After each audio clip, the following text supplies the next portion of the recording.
Indian 2 ப்ரமோஷனில் அடுத்த படத்தின் கதையை கூறிய ஷங்கர். இவ்வளவு பிரம்மாண்டமான கதையா? எகிரிய எதிர்பார்ப்புகள்.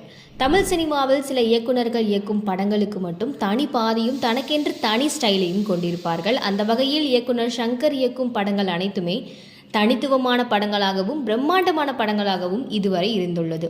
தமிழ் சினிமாவில் முன்னணி இயக்குனரான S.A. சந்திரசேகரிடம் உதவி இயக்குனராக பணியாற்றி பிறகு 1993 ஜென்டில்மேன் என்ற திரைப்படத்தை இயக்கி தமிழ் சினிமாவில் ஒரு புதிய பார்வையையும் தனது பிரம்மாண்டத்தையும் காட்டியிருந்தார். அதற்கு பிறகு பிரபுதேவா, நக்மாவை வைத்து காதல், பிரசாந்த், ஐஸ்வர்யா ராய் என முன்னணி நடிகர்களை வைத்து ஜீன்ஸ், முதல்வன், பாய்ஸ், அந்நியன், சிவாஜி த பாஸ், எந்திரன், நண்பன், எந்திரன் 2.0 என அர்ஜுன், விக்ரம், கமலஹாசன், சூப்பர் ஸ்டார் விஜய் ஆகிய முன்னணி நடிகர்களை வைத்து பிரம்மாண்டமான படங்களை இயக்கினார். இந்த படங்கள் அனைத்துமே தமிழ் சினிமாவில் சிறந்த வெற்றி படங்களாகவும் என்றுமே மறக்க முடியாத, மீண்டும் மீண்டும் பார்க்க வைக்கக்கூடிய படங்களாகவும் இருந்து வருகிறது. தற்போது இவர் மட்டுமின்றி இவரது மகள் அதிதி ஷங்கரும் சினிமா துறையில் இறங்கி முன்னணி நடிகர்களுடன் ஜோடி போட்டு நடித்து வருகிறார். இந்த நிலையில் 1996 வெளியான இந்தியன் திரைப்படத்தின் 2ஆம் பாகத்தை கிட்டத்தட்ட 28 வருடங்களுக்கு பிறகு இயக்கியுள்ளார் ஷங்கர். இந்த படம் வருகின்ற ஜூலை 12ஆம் தேதி திரையரங்களில் வெளியாக உள்ளது. இந்த படத்திற்கான ப்ரமோஷன் பணிகளில் மிகவும் தீவிரமாக இறங்கியுள்ளனர் இந்தியன் 2 படக்குழுவினர்.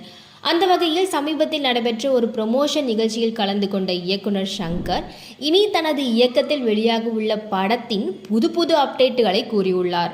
இதுவரை ஷங்கர் இயக்கத்தில் வெளியான அனைத்து படங்களுமே தமிழ் சினிமாவில் இதுவரை காண முடியாத அறிவியல் தொழில்நுட்பத்தையும் பிரம்மாண்டத்தையும் கொண்டிருந்தது. அப்படிப்பட்ட படங்களை இயக்கி வந்த ஷங்கர் தற்போது கமலஹாசனை வைத்து இந்தியன் படத்தின் 2ஆம் பாகத்தையும் மிகவும் பிரம்மாண்டமாகவே இயக்கியுள்ளார். இந்தியன் 2 படம் இயக்கிய அதே சமயத்தில் தெலுங்கு முன்னணி நடிகரான ராம் சரனை வைத்து கேம் சேஞ்சர் என்ற படத்தையும் இயக்கினார். இந்த 2 படங்களுமே அரசியல் கதைக்களத்தை கொண்ட மிகவும் விறுவிறுப்பாக எடுக்கப்பட்ட படமாகும். இந்த நிலையில்தான் அடுத்து இயக்க உள்ள படங்கள் குறித்த 3 ஐடியாக்களை பத்திரிகையாளர்கள் சந்திப்பில் ஷங்கர் கூறியுள்ளார்.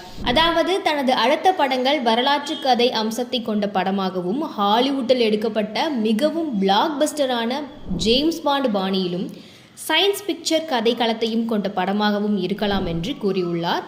மேலும் தன்னுடைய அடுத்த படமாக தற்போது கூறியுள்ள 3 ஐடியாக்களில் ஏதேனும் ஒன்றாக இருக்கும் என்றும் தெரிவித்துள்ளார். இதன் மூலம் ஷங்கரின் அடுத்த படம் நிச்சயமாக வேற லெவல் சம்பவமாக இருக்கும் என்று இத்தனை ஆண்டுகளாக ஷங்கர் இயக்கிய படங்களில் வெளியான பிரம்மாண்டத்தை விட அதிக பிரம்மாண்டத்தை அந்த படத்தில் பார்க்க போகிறோம் என இப்பொழுதே சினிமா பிரியர்கள் இணையங்களில் கமெண்ட்டுகளை முன்வைக்க ஆரம்பித்து விட்டனர். மேலும் அதில் யாரெல்லாம் நடிக்கப் போகிறார்கள் என்பதுதான் சினிமா வட்டாரம் முழுவதும் பெரும் எதிர்பார்ப்பை ஏற்படுத்தியுள்ளது.